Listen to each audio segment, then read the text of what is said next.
Another day, another game na naman tayo mga doy.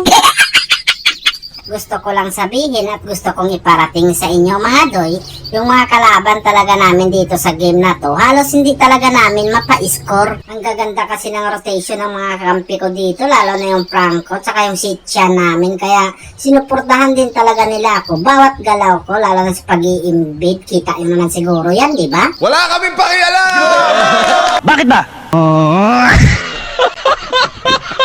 O, kita naman siguro yan, di ba? 10-0, pero ang unang nabigyan talaga dito ng kakampi ko mga doy, which is yung Franco talaga nadali. Kaya ang ginawa ko rin dito, sa nakadali kay Franco mga doy, pinauwi ko na rin talaga. Kaso bandang huli, medyo nakampante kami, kaya ang nangyari doon mga doy, nadali kaming 4. Halos wipe out talaga ang nangyari doon mga doy. Pero ang sinabi ng room nila na si Lolita, nag-choke na daw kami. Kaya yung walang gaanong thrill sa game na to mga doy. Pagkasabi ng Lolita, nagkaroon talaga ng thrill yung laban namin.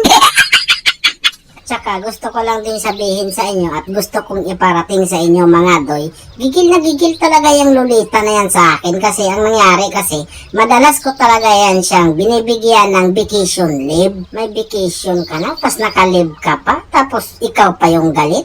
Anong klaseng nilalang ka? Dito sa puntong to, wala kasi ako sa class mga doy, kaya medyo nalugi talaga yung mga kakampi ko. Nadali yung umigit kumulang na 3 naming mga kakampi ko. Kaya ang ginawa ko, pinasok talaga yung Lucas mga doy, pinasok ko sa Torre. Pero ang ginawa din ng mga kalaban ko dito, hinabol talaga nila ako, lalo na yung Lolita na to. Siya talaga yung nag-lead na para habulin talaga ako kasi gigil nga ni. Kita mo sa sobrang gigil niya, nakipaglaban talaga siya. Akala mo naman talaga yung damage niya, isang sako na dala-dala. Agoy, tabang mga doy, masakit talaga yung Lilia. Pero kaya ko yan mga doy, ako pa. Hinga lang ako malalim dito mga doy, bubuelo lang ako. Papasukin ko yung Lolita na yan kasi makulit yan iyan. Naku po, napaano ako doon? Kita mo sa sobrang gigil yung mga doy, nagtipi-tipi talaga yung taon siya. Madaldal ka eh. Nakakahiya kasi. Kaya rin Dito sa puntong to, makikita niya naman siguro talaga mga doy sa talaan na yan. Lamang na lamang pa rin talaga kami. Wala pa nga sa kalat yung score nila. Sa score namin, ganun kami kalamang dito sa pagkakataon na to mga doy.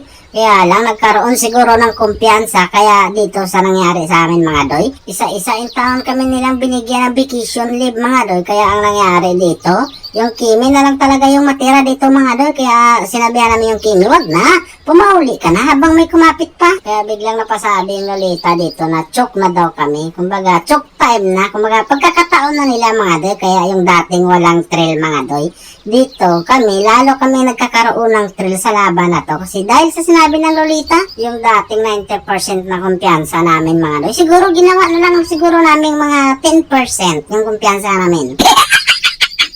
Kaya ang ginawa ko dito mga doy, inuna ko yung mga damage dealer nila. Yung Lilia, una kong pinatumba mga doy, tapos sinunod ko rin yung Hanabi. At dahil wala na yung taon silang damage dealer dito mga doy, tapos nasalubong ko pa yung Lolita, hinarangan ko na, hinabol ko siya dito sa pagkakataon mga doy.